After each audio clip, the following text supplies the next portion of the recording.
ગઈકાલે ભાયાવદર પોલીસ સ્ટેશનની ટીમને શેઠવડાના પોલીસ સ્ટેશન તરફથી સૂચના મળી કે એવી એક થાર ગાડી છે જો ત્યાં પોલીસ રોકાવાનો પ્રયાસ કર્યો અને ગાડી પોલીસથી છટકીને અહીંયા ભાયાવદરમાં આવી ગઈ.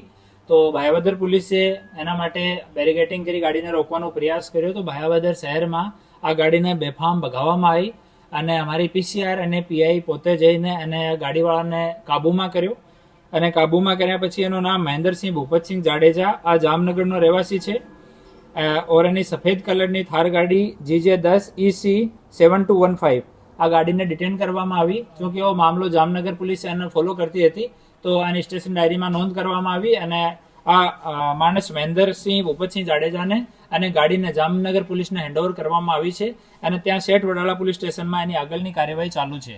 એવા જો બનાવ બને છે રોડ ઉપર સ્ટન્ટ કરવાના કે ગાડીના અનિયંત્રિત રીતે હાંકવાના, આમાં કન્ટિન્યુ રાજકોટ ગ્રામ્ય પોલીસ તરફથી કામગીરી કરવામાં આવી છે. અમારા રેન્જના વડા શ્રી અશોકકુમાર સાહેબનો સ્પષ્ટ નિર્દેશ છે આમાં. તો આ નિર્દેશ મુજબ અમે લોકો છેલ્લા 4 મહિનામાં 13,000થી વધારે કાળા કાચની ગાડીઓ ઉપર કાર્યવાહી કરવામાં આવી છે અને છેલ્લા વર્ષ દરમિયાન 3,380 જેટલી એવી ગાડીઓને ડિટેન કરવામાં આવી છે અને આરટીઓ ચલાન કરવામાં આવ્યો છે.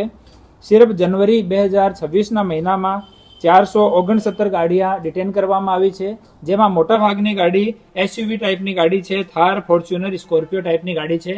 અને હાલ પણ અમે લોકો પૂરી જેટલી SUV ગાડીઓ છે એની પોલીસ સ્ટેશન વાઇઝ એક લિસ્ટ તૈયાર કરવામાં આવી છે અને તમામની ચકાસણી કરવામાં આવશે. જે કોઈ લોકો કાળા કાચની મોડિફાઈડ નંબર પ્લેટ, વગર નંબર પ્લેટ અને બેતરતીબ રીતે અનિયંત્રિત રીતે કોઈ ગાડી ચલાવશે તો એના વિરુદ્ધમાં કડક કાયદાકીય કાર્યવાહી કરવામાં આવશે. હા, આ નશાની હાલતમાં હતો અને આને જામનગર પોલીસને હેન્ડઓવર કરવામાં આવ્યો છે.